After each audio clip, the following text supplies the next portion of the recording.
한동안 안녕하셨어요. 기쁨이입니다.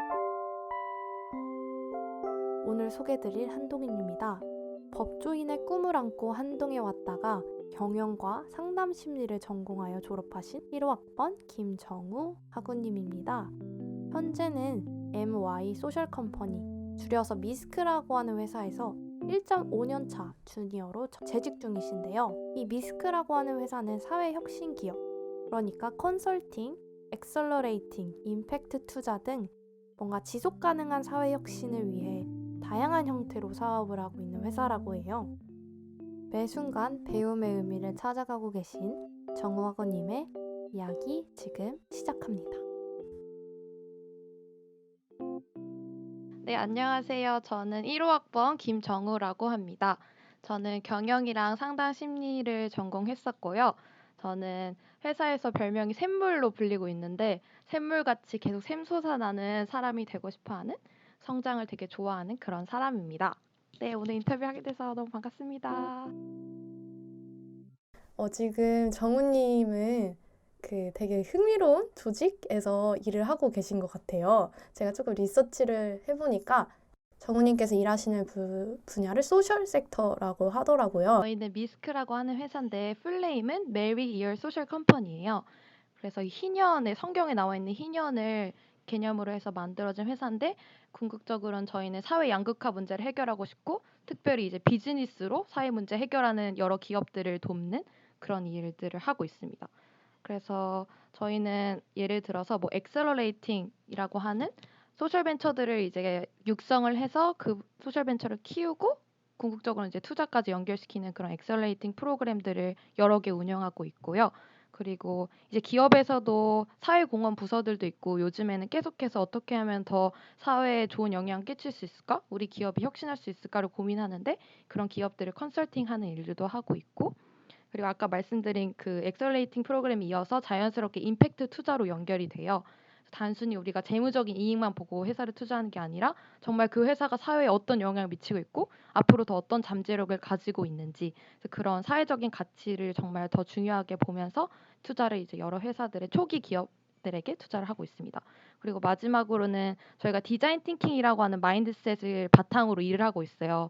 그게 이제 인간 중심적인 문제 해결 방법인데 그 마인드셋을 전파하기 위해서 여러 기업, 뭐 학교, 기관들에 가서 워크숍과 그런 툴킷을 뭐 개발한다든지 이런 교육 프로그램도 진행을 하고 있습니다.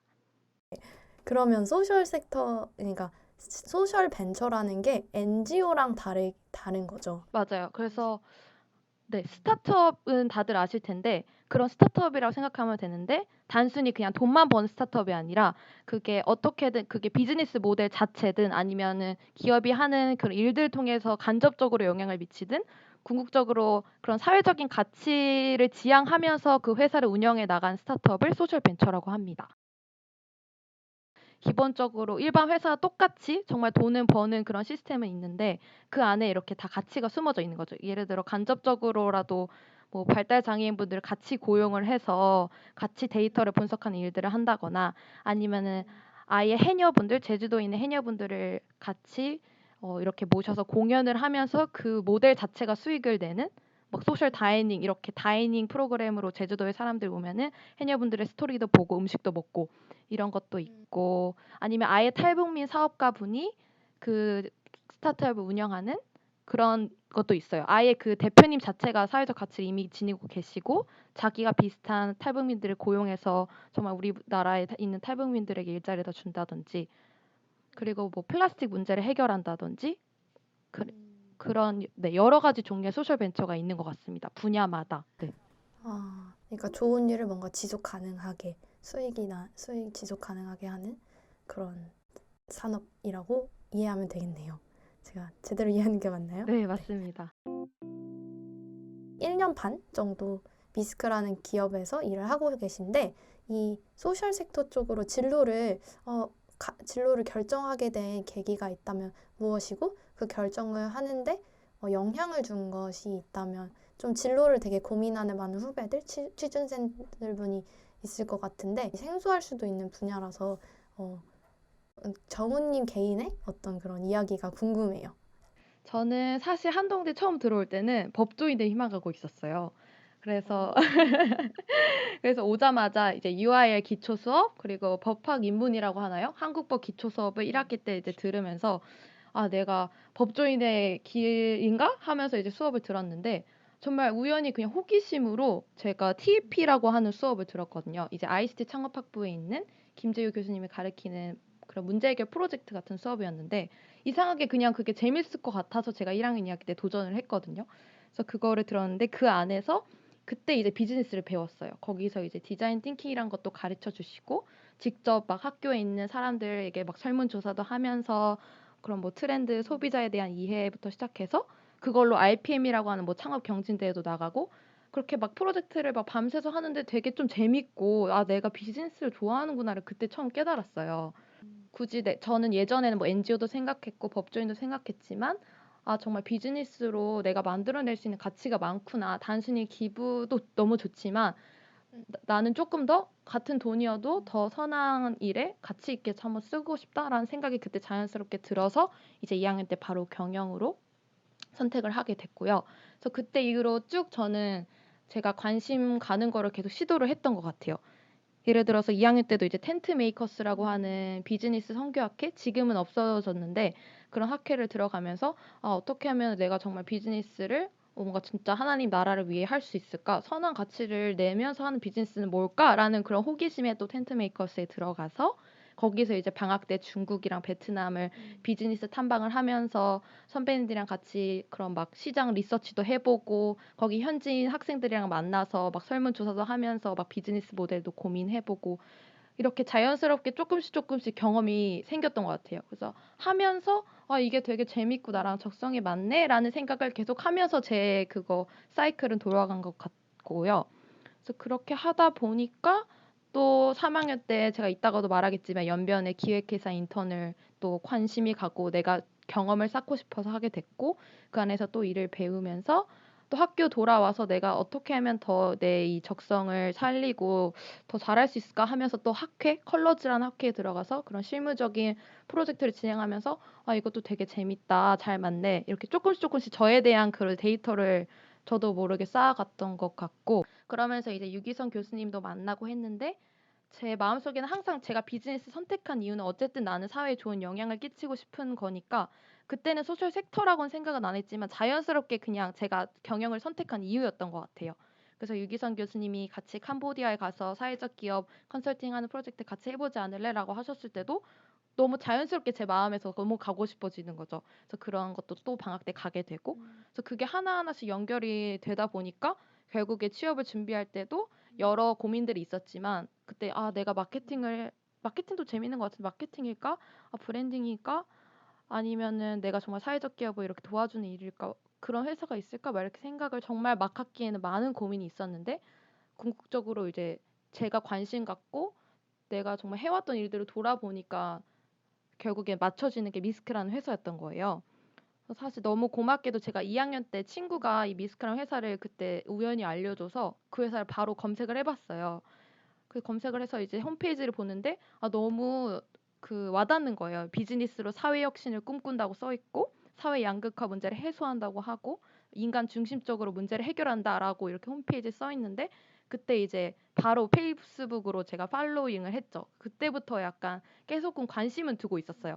그래서 마음 한켠에 아 그런 회사가 있다라는 거는 마음 한켠에 있었고 계속 뭐 컬러즈 학회 활동에서 프로젝트를 하고 뭐 해외를 가서 더 경험을 하고 이런 걸 진행했었고 마지막에 이제 막학기에 공고가 뜬 거예요. 너무너무 그때 진짜 감사하게 내가 이 회사는 사실 규모도 30명, 40명 되는 작은 회사고 뭐 대기업처럼 공채가 나온 것도 아니고 저도 그 당시에는 다른 대기업 같은 대기업들도 막 서류도 자소서도 막 계속 써보고 인적성 공부도 하고 그러는 와중에 뭔가 마음 한켠이 계속 아 뭔가 내가 저 회사 가서 잘 할 수 있을까? 완전한 뚜렷한 내 관심 분야는 이게 아닌 것 같다.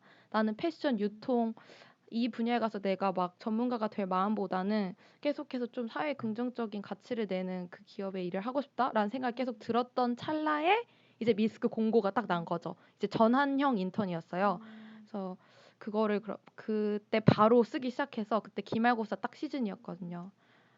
어떻게 보면 진짜 너무 감사한 거죠. 그래서 그때 그 회사 하나만 딱 이 미스크만 쓰고 그렇게 들어가게 됐습니다.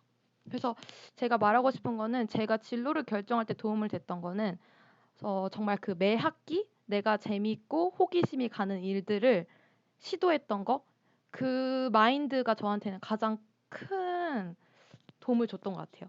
왜냐면 제가 한 학기 한 학기를 막 앞서서 내 2년, 3년을 내다보면 사실 계획을 세운 건 전혀 아니었고 1학년 때 이거 해봤는데 이거를 또 하고 싶어지니까 2학년 때 이걸 해본 거였고 매 도전이 사실 두렵고 무서울 때도 많았죠. 예를 들어 뭐 대외 활동 같은 걸 도전할 때도 면접도 봐야 되고 뭐 자소서도 써야 되고 그런 순간 그런 고비들은 있지만 그래도 내가 정말 배우는 게 있겠다라고 생각을 해서 하나씩 하나씩 해본 거였는데 돌아보니까 그 모든 것들이 어쨌든 나의 관심사의 발자취라고 해야 되나? 결국엔 그게 나를 설명하는 거였고 그런 호기심들 시도들이 많이 도움이 됐었고요. 또 이런 마인드처럼 도움이 됐던 거는 저는 모노태스크를 매 학기 썼어요.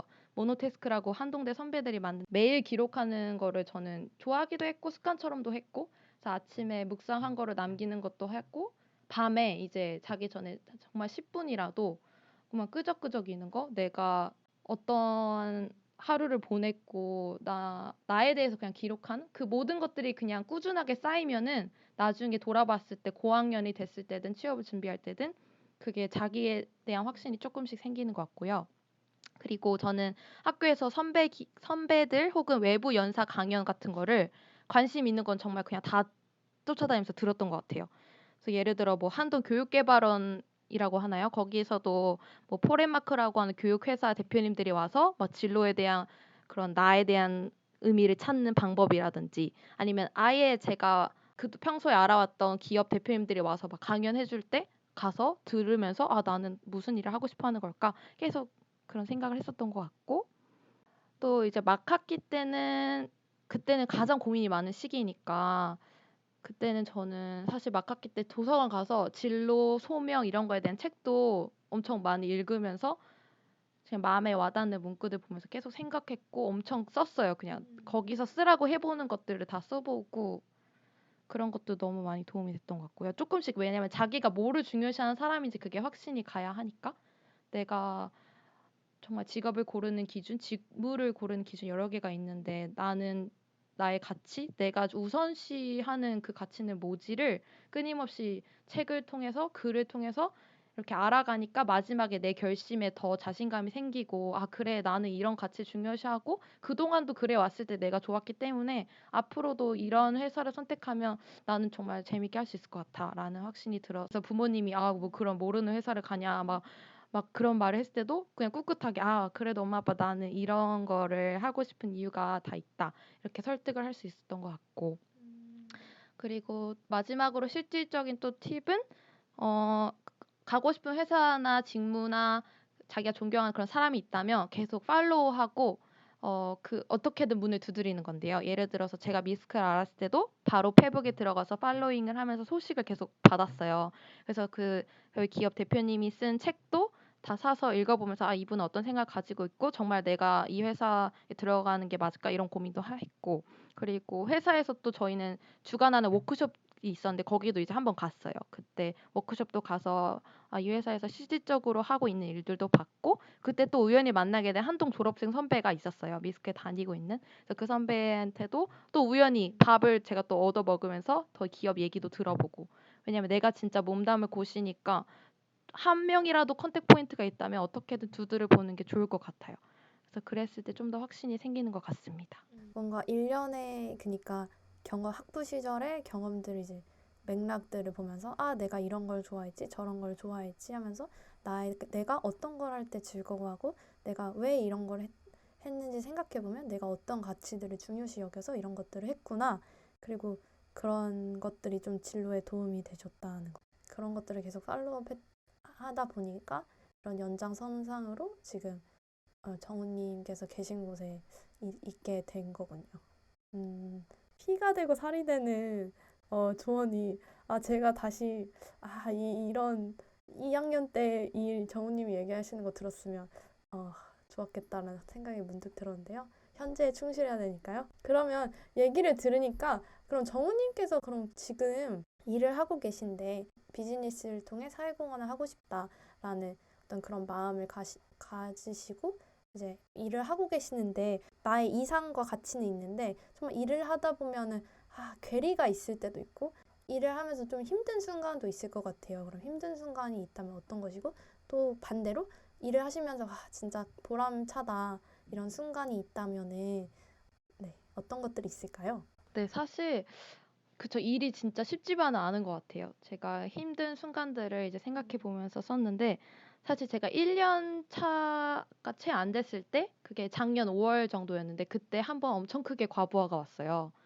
그래서 그때 엄청 힘들었는데 그때 이제 제가 처음에 이제 너무 다양한 일들 재밌게 막 하면서 호기심 있게 모든 게 다 재밌고 진짜 완벽한 곳을 왔다 이렇게 하면서 너무 재밌게 하고 있었는데 조금씩 제가 맡는 그 책임의 범위가 커지게 된 거예요.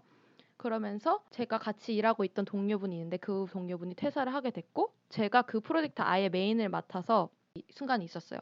근데 그때 제가 한 4개에서 5개 정도 프로젝트를 하고 있는데 그거에 대한 부담이 되게 크게 제가 느끼게 되는 거예요. 일 자체도 사실 익숙하지 아직 않고 뭔가 '앞으로 내가 이걸 정말 잘할 수 있을까?'라는 그런 부담부터 시작해서 '내가 이 일을 정말 잘 완벽하게 해내야 돼. 꼼꼼하게 해내야 돼.' 왜냐면 초반에 실수를 하나 해서 그때 제가 되게 위축이 또 됐어요. 그래서 너무 막 앞으로 다가올 그 이벤트들이 너무 크게 느껴지고 회사에서만 생각나는 게 아니라 집에 가서도 정말 일이 머릿속에서 떠나지 않고 그때 좀 많이 심해서 딱 눈 떴을 때 막 새벽에 눈 뜬 적도 있고 원래 제가 잠을 진짜 잘 자는데 그게 머릿속에서 떠나지 않고 그런 순간들이 있었어요. 왜 그랬을까 생각해 보면 일단 너무 과도하게 책임감을 가지고 있었던 것 같고 내가 정말 그 일을 잘 해내야 돼라고 하는 어떻게 보면 네, 그런 욕심들이 많았기 때문에 그랬던 것 같고 그러면서 갑자기 막 진로 고민이 다시 시작되는 거예요. '아 내가 이게 내 적성에 맞는 건가? 적성에 맞으면 내가 이렇게까지 이거를 힘들게 생각을 하지 않을 텐데?' 막 이러면서 갑자기 폭풍 진로 고민도 시작됐고 그러면서 미래 염려들, 고민들이 막 지금 이제 막 20대 초반인데 막 나중에 일들 막 생각하면서 끊임없는 부정적인 생각과 염려가 찾아오는 거예요. 그리고 그때 또 코로나였잖아요. 그래서 친구들도 안 만나고 집에만 있는데 그런 안 좋은 생각들만 하고 있으니까 한없이 제 생각은 나빠지고 일은 회사에 가서 어떻게 하기는 했지만 계속해서 내 안에 부담감, 책임감 이런 게 커지니까 그때 힘든 순간들이 있었어요. 그리고 그때 또 제가 다른 프로젝트 사업에서는 스타트업 경진대회 같은 행사를 또 같이 하고 있는 게 있었는데 행사도 사실 챙길 게 되게 많잖아요. 처음부터 끝까지 모집부터 그런 디테일들이 그때는 되게 버겁게 느껴지고 그랬던 것 같아요. 그랬을 때 제가 이 힘듦을 통해서 진짜 경험한 거는 제가 그때 그 마음의 조급함이 너무 있었어요. 너무 뭔가 빠르게 내가 성장하고 싶고 빨리 이루고 싶다? 뭔가 어떤 한 분야의 전문가가 되고 싶다라는 마음이 과도하게 있었던 것 같고 그래서 조급했고 내가 지금 회사에서 여러 가지 스타트업이기 때문에 사실 여러 가지 일들 경험하는데 맨날 이렇게 여러 가지만 하는 건가? 내 전문성 어디 쌓이는 거지? 라는 그런 조급함들? 사실 미래에 대한 기대감을 가지고 하면 되는데 이게 불확실하다고 생각하고 염려하니까 그게 끝이 없는 거예요. 그냥 내가 현재에 충실해서 차분히 하면 되는 건데 그래서 그때 제가 정말 그거를 많이 깨달았어요. 내가 너무 내 삶에 너무 내가 주인이었다. 그냥 완전 내가 다 움켜쥐고 내 생각대로 되지 않으면 내 미래가 내가 완전 계획대로 되지 않으면은 불안해하고 그런 시절이 있었어요. 그게 한 작년 5월쯤 해서 조금씩 근데 일도 조금씩 익숙해져 가고 제가 이런 생각의 중요성을 깨달으면서 정말 시선을 진짜 내가 너무 나에게 두고 있었다. 그래서 완전 하나님을 진짜 신뢰해야 되는데 신뢰하지 못했구나. 그래서 그걸 깨달으면서 철저하게 완전 깨닫고 지금은 완전 회복이 된 상태입니다. 그래서 그때 그런 힘든 시기가 있었고요. 그리고 이제 보람 있는 시기는 제가 작년 2월쯤 이제 처음으로 단기 1박 2일 디자인 띵킹 교육 워크숍을 이제 리딩을 하게 됐어요. 그래서 그때 동료랑 같이 전주대학교에 가서 교직원분들, 교수님들한테 이제 디자인 띵킹 마인드셋을 심어주기 위한 1박 2일 워크숍을 진행했는데 직원분들이 저희가 말하고 있는 그 디자인 थि킹 마인드셋이 막 이런 거거든요. 정말 실패해도 괜찮고 우리가 서로 공감하면서 문제를 해결하는 거고 그런 마인드셋인데 이거를 정말 내가 너무 배웠다고 정말 시도해서 실패해도 괜찮고 다시 조그맣게 다시 시작하면 되는 거고 이 마인드셋을 정말 학생들한테도 내가 잘 말해주고 싶다라고 어떤 한 교수님이 얘기를 하는데 그때 제가 너무 마음에 뭔가 그런 마인드를 우리가 잘 교수님 마음에 심어드린 것 같아가지고 그때 정말 뿌듯하더라고요. 그래서 이때 내가 보람을 느끼는구나도 좀 깨달았었고 그리고 마지막으로는 제가 코이카랑 함께 진행한 CTS라는 사업이 있었는데 이거는 이제 개발도상국의 문제를 비즈니스로 해결하고자 하는 대학생들을 모아놓고 팀을 만들어서 그 팀들의 프로젝트를 기획하는 그 역량을 도와주는 프로그램이에요. 그래서 이거를 제가 이게 한 6개월 정도 장기 프로젝트인데 이것도 제가 리딩을 맡게 됐어요. PM이라고 하는데 프로젝트 매니저를 맡게 돼서 이제 운영을 하는데 처음에는 사실 프로세스도 익숙하지 않고 힘들긴 했지만 막상 마지막에 최종 공유회 때 이제 학생들이 막 자기 프로젝트 발표하면서 소감을 나누는 시간이 있는데 그때 이제 한 학생이 자기는 이제 교원대를 나온 학생이고 학교에서 나는 항상 유아교육 관련된 것만 배웠는데 이번 프로그램을 통해서 자기가 이런 비즈니스에 대한 것도 익히고 자기의 시야가 너무 넓어졌다라고 딱 말을 하는 거예요. 그래서 그때 제 마음속에 내가 진짜 교육을 하고 있었네라는 생각이 드는 거예요.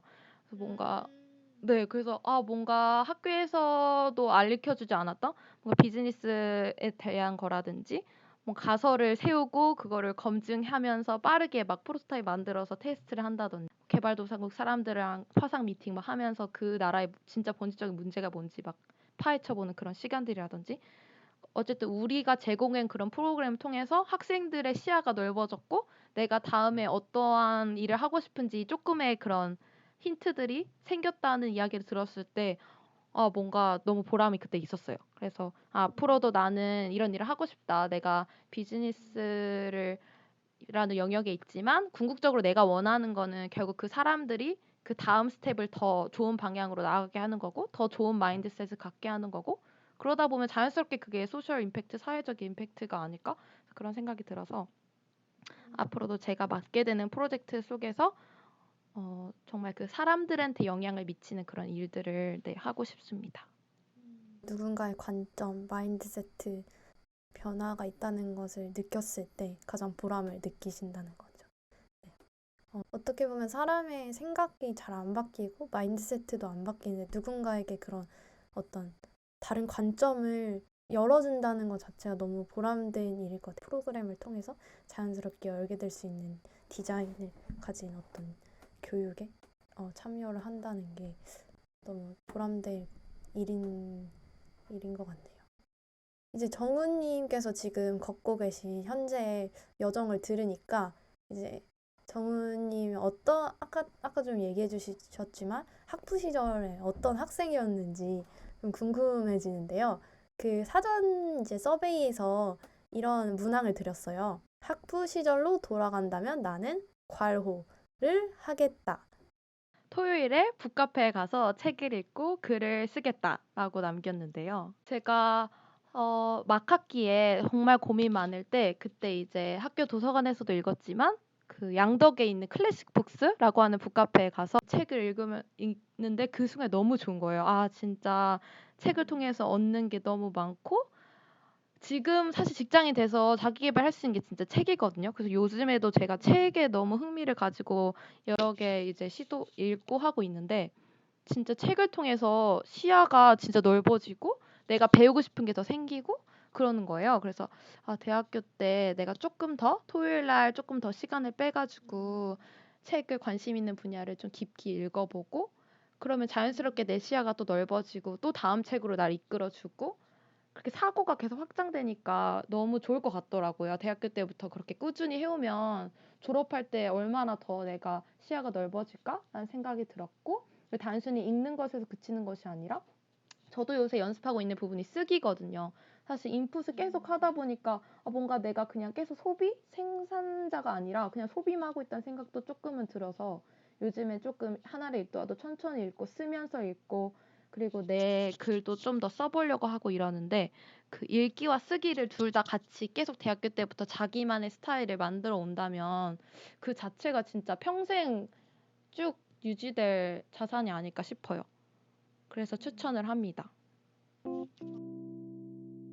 정우님께서 4년간의 학부 시절을 돌아보셨을 때 두 개의 키워드로 뽑아서 정의한다면은 그 두 가지 키워드는 무엇이고 그 이유는 무엇인가요? 네, 저 두 가지 키워드는 성장이랑 이끄심입니다.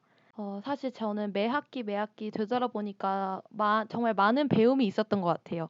뭔가 한동을 통해서 정말 매 학기 매 학기 내가 소중한 정말 경험들을 했고 또 좋은 공동체를 만나면서 그 안에서 내가 신앙적으로든 아니면 그냥 생각적인 부분이든 조금씩 조금씩 이렇게 잘 성장을 했다는 생각이 들어서 나에게 이런 정말 다양한 경험들과 좋은 사람들을 붙여준 한동이란 공간은 진짜 성장의 그 공간이다라는 생각을 했고요. 그리고 두 번째는 이끄심인데 사실 정말 한동대 보내신 것도 어쨌든 하나님이고 내가 매 순간순간 매일매일 하나님을 얻고 그 붙들었기 때문에 뭔가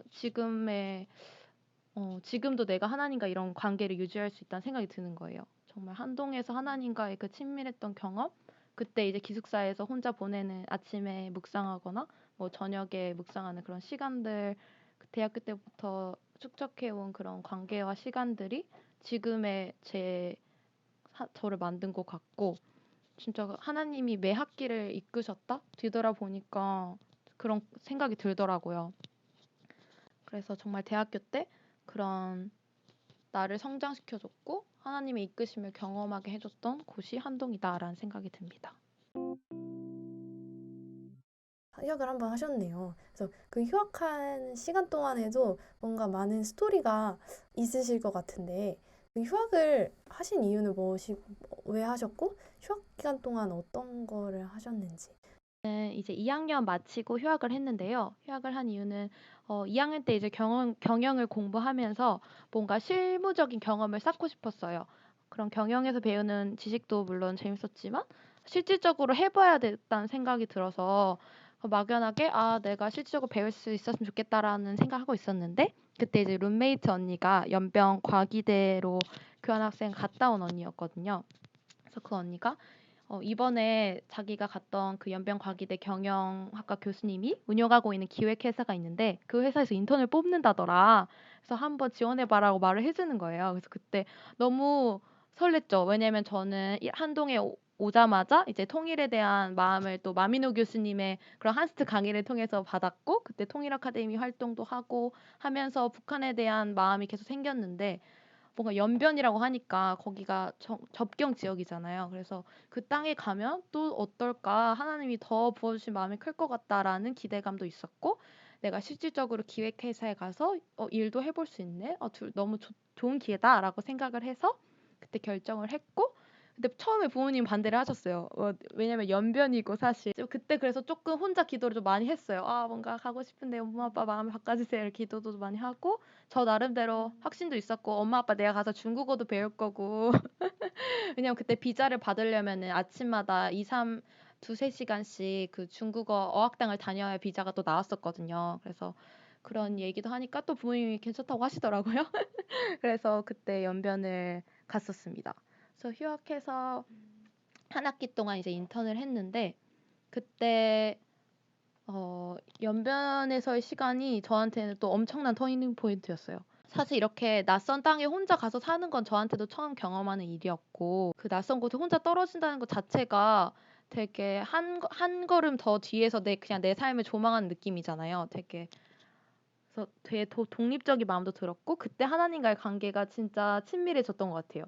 왜냐하면 사실 기획회사에서 하는 일이 저한테는 좀 빡셌거든요. 그래서 처음에 사실 경영학도를 1년 공부하고 바로 간 건데 가서 이제 카페 창업을 하셨는데 거기에 대한 기획서를 이제 써가야 되고 거기서 이제 홍보 디자인 카페가 브랜딩이 잡혀 있는데 그거에 대한 홍보물들을 기획해서 또 교수님께 가져와서 컨펌도 받아야 되고 다양한 이벤트 같은 거 또 준비를 해서 해야 되고 뭐 디자인 팀이랑 소통도 해야 되고 이런 걸 다 처음인데 사실 부담도 좀 됐고 그래서 매일매일 그냥 눈 뜨면 말씀 봤어요. 말씀 보면서 그때 진짜 묵상이 깊어지더라고요, 하나님이랑. 그래서 힘드니까. 네, 힘드니까.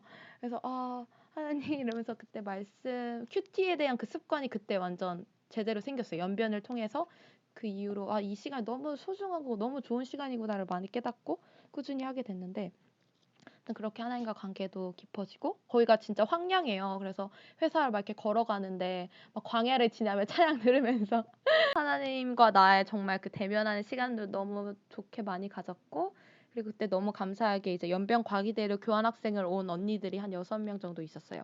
그래서 그때 그 한동 언니들과 제가 또 그 연변 과기대에서도 팀 제도가 있거든요. 그래서 지금 한동대 교수님이신데 그때는 연변 과기대 교수님이었던 정진호 교수님, 최문성 교수님이랑 같이 팀이 돼가지고 저도 같이 그 팀 활동을 했어요. 그래서 목요일 저녁에 이제 회사 퇴근하고 가서 같이 성경 공부하면서 기도 모임도 하고 거기 있는 유학생들이랑 같이 두만강도 가면서 기도도 하고 북한에 대한 마음 품고 책도 읽으면서 공부도 하고 그래서 아, 나는 진짜 그냥 일 좀 배우고 북한에 대한 마음 이 두 가지만 가지고 간 건데 하나님이 정말로 막 너무 좋은 공동체, 너무 훌륭한 교수님에게 막 성경 공부 배우면서 말씀에서 그 깊이를 또 막 느끼게 하시고 북한의 그 두만강에서 막 기도도 하면서 마음도 더 주시고 너무 더 부어주신 게 더 많은 거예요. 그래서 그때 아, 내가 진짜 연변 이 짧은 4개월이었지만 그 4개월을 통해서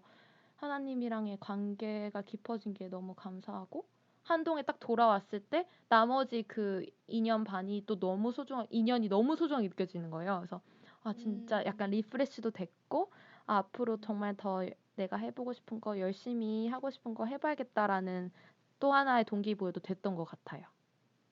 음, 와, 진짜 연변이라는 어떤 그 4개월간의 휴학 기간에 많은 하나님과의 추억, 그리고 또 정우님 개인적으로의 어떤 소명을 조금 더 깊이 발견하고 또 동시에 그 한동대에서의 2년 반을 리프레시 할 수 있는 어떤 터닝 포인트 같은 시간이었을 것 같아요. 네, 그래서 한 번쯤 쉬는 거 근데 진짜 좋은 것 같아요. 제가 후배들이 휴학을 막 고민을 많이 하더라고요. 근데 사실 이제 직장 생활하면 그 뒤로는 계속 일하는 거고 아무리 길게 쉬어도 한 2주? 뭐 엄청 길게 쉬는 회사 한 달도 쉴 수도 있겠지만 그래서 한번 이렇게 쉬어가면서 그동안의 내 삶을 되돌아보고 앞으로 나는 어떻게 또 한동에서 삶을 지내면 좋을까 생각도 해보고 그래서 그런 휴학 통해서 또 새로운 경험도 하고 자기에 대한 생각도 하는 좋은 시간을 보냈으면 좋겠어요. 자, 학부 시절에 이런 성장의 어떤 모멘텀들이 있는 것 같고 또 졸업을 하고 나서 또 정우님께서 조금 달라지거나 더 성장한 부분이 있을 것 같은데 학생일 때랑 또 지금 학생의 신분이 아닐 때랑 그런 부분을 많이 느끼는데 학부 시절의 정우님과 지금의 정우님 연장선상이지만 달라진 점이 있다면은 어떤 부분이 있을까요? 일단 규칙적으로 생활이 그러니까 아침에 출근해서 퇴근하고 그다음 이제 나의 시간인 거잖아요.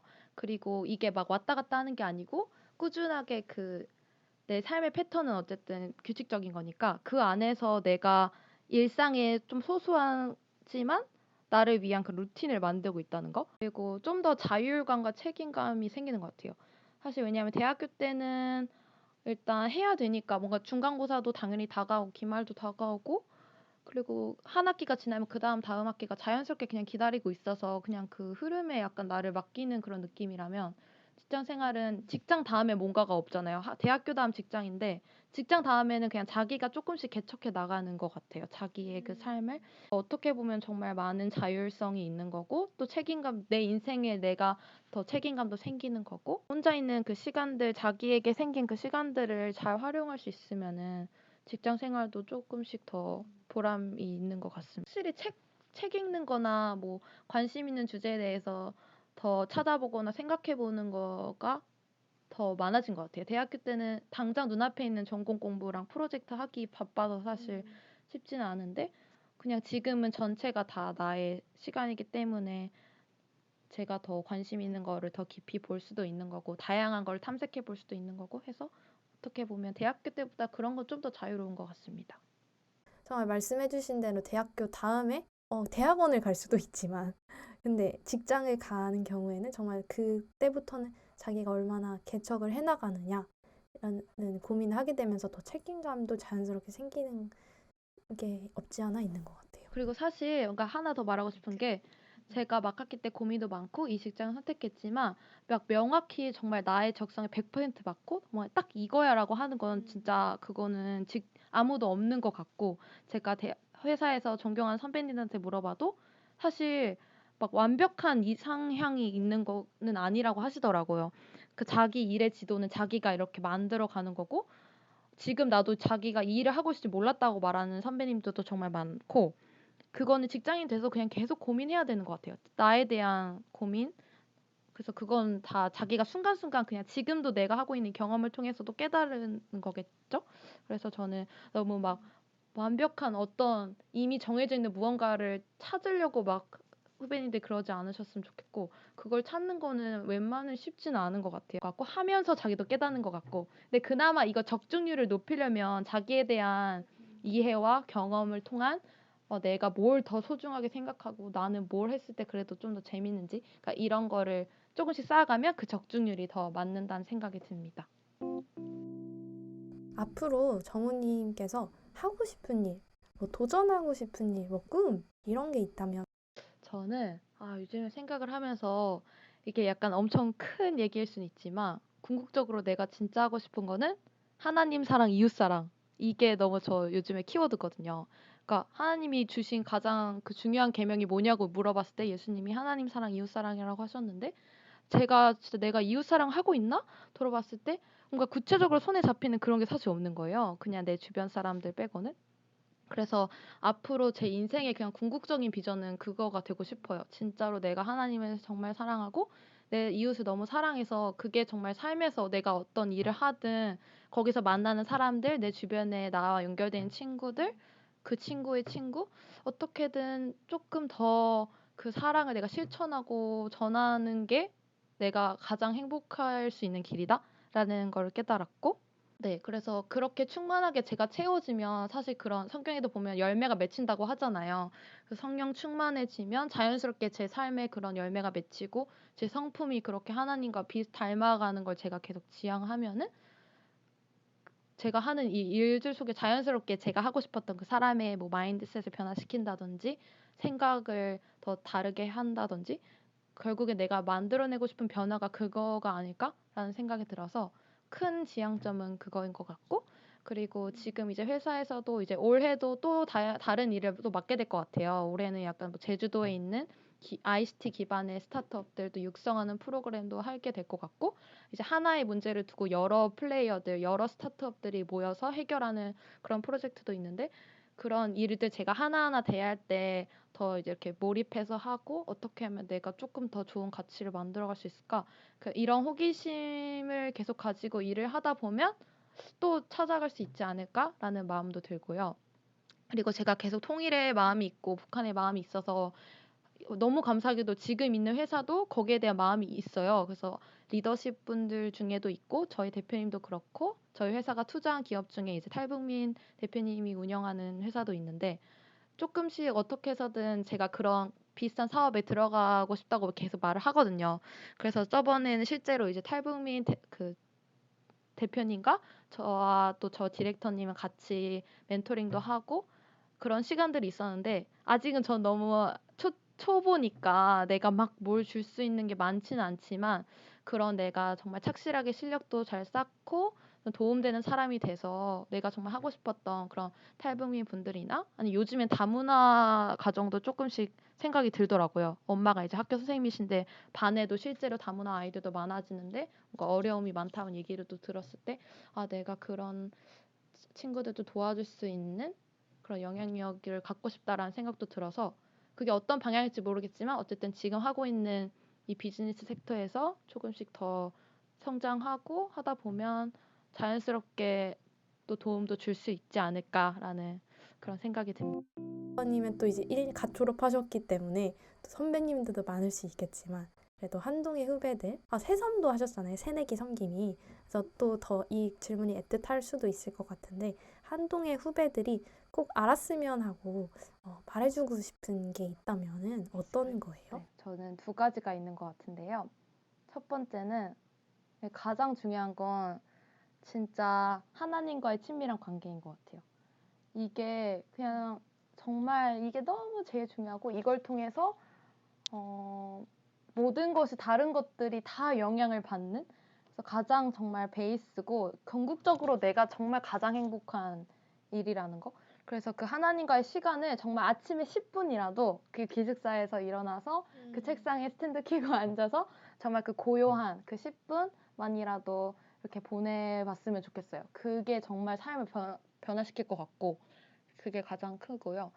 그래서 진짜 그렇게 하나님을 사랑하는 마음으로 가득 차게 한동 생활을 보내면 네, 정말 훌륭할 것 같고 두 번째는 제가 앞에서도 말했지만 그런 호기심과 배움 그리고 그런 성장에 대한 왜냐하면 결국에는 그러한 자기가 자연스럽게 이렇게 발현된 호기심이잖아요. 자기가 그동안에 내가 쌓여온 것들이 나의 성격을 어쨌든 만들었고 내가 하고 싶다는 거는 그 다 이유가 있는 건데 자기의 그런 호기심들을 그냥 무시하지 말고 내가 좀 관심 가는 게 있으면 해보고 또 도전해보고 또 배워보고 그런 자세가 너무 중요한 것 같아요. 왜냐면 그게 또 다음에 나를 이끌고 다음 학기에 또 내 모습을 이끌고 그거는 직장 취업만이 목표가 아니라 취업을 해서도 유효한 거기 때문에 계속해서 자기 자신을 네, 계속 성장시킬 수 있는 그런 마인드로 자기의 그런 전공이든 아니면 학교에서의 생활이든 했으면 좋겠습니다. 정우님께 세상을 바꾼다는 것은 어떤 의미예요? 저는 이 세상을 바꾼다는 게 뭔가 거창하지만 작게 저의 의미를 해석해 보면 어쨌든 내가 좋은 영향을 주고 싶고 선한 방향이 되도록 기여하고 싶다. 그 마음이 저한테 있는 것 같아요. 뭔가 내가 하는 일을 통해 누군가 도움을 받고 결국엔 이웃에게 좀 포커스가 있는 것 같은데 그 사람들에게 좋은 영향을 주고 싶다가 저한테는 세상을 바꾸고 싶다는 말인 것 같습니다. 그래서 어떻게 하면은 내가 더 좋은 영향을 줄 수 있을까?